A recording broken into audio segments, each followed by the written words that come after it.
Do you want to learn how to steal your competition's traffic on Google? Hey, I'm Sam Dunning, co-owner over at webchoiceuk.com and host of the Top 100 B2B Marketing Podcast, Business Growth Show. And if you haven't done so yet, check out my weekly email where I'm sharing actionable website and marketing tips, useful podcasts, free goodies, resources, and more to kick off your week with a bang. Why not give it a trial over at businessgrowth.email? So this is a slightly controversial strategy. I often see it used by SaaS, software as a service companies in the B2B space. It's often recommended for companies that want to hit the market fairly quickly and capture some traffic, some potential sales leads for companies that are perhaps a bit more established than themselves, that have already built up a bit of brand, and it involves checking out organic positions through SEO on the organic search results on Google, and then building out Google Ads. So let's jump straight into it. So let's give an example. Let's say, for example, you provide CRM. Perhaps you provide CRM specifically for financial companies. So you want to search a bunch of terms, a bunch of keywords that are going to be relevant and related to that product.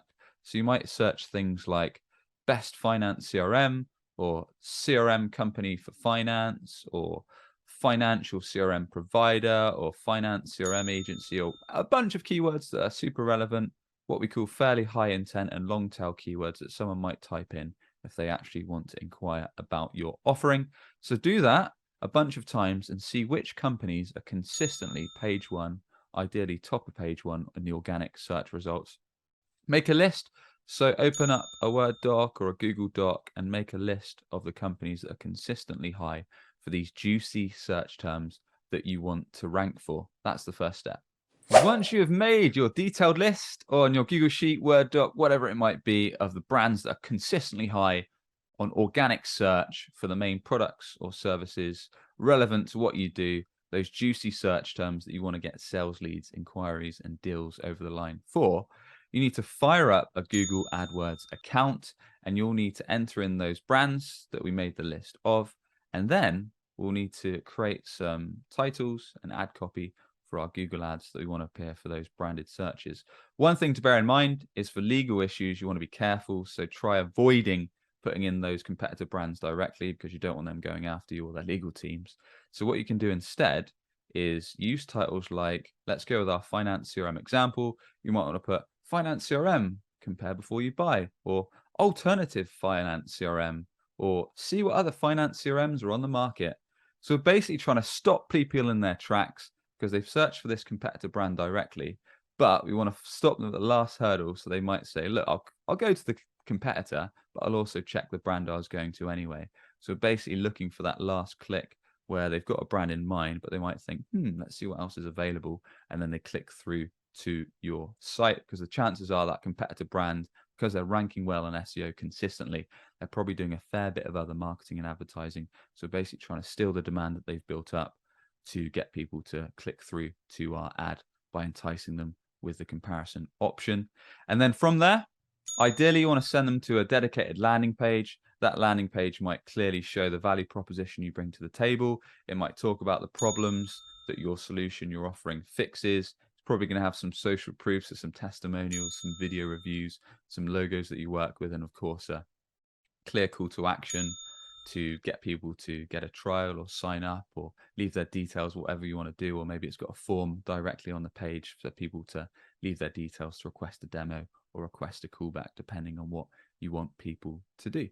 So why does this method work? Well, this method is pretty effective if you are a fairly new company, if you're a startup company, because you're basically going after brands that you can see top of Google search organically for most of the main search terms, most of the main keywords relevant to what you do. So the chances are, like you said earlier, they're probably doing a lot of other marketing and advertising. Their brand has probably built up a fair bit of demand over the years. So people often type in directly their company name.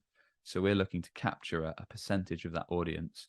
And think of it from your own perspective, especially in the B2B market. Most companies, most vendors, most clients will compare their options. So most people are looking to compare 2 to 3, maybe more agencies or companies or providers, depending on what you do, before they make a decision, especially in bigger, larger ticket sales, they've got to bring 2 or 3 vendors to their board so they can compare the options, compare the features, the benefits, the pricing, how well their solution fits their needs. So you're getting in at the last minute with your ad to try and entice someone to say, look, see what else is on the market, compare your options, see what we can bring to the table. And then your landing page that they drive to needs to reinforce those problems you fix, those benefits, and then drive someone to convert.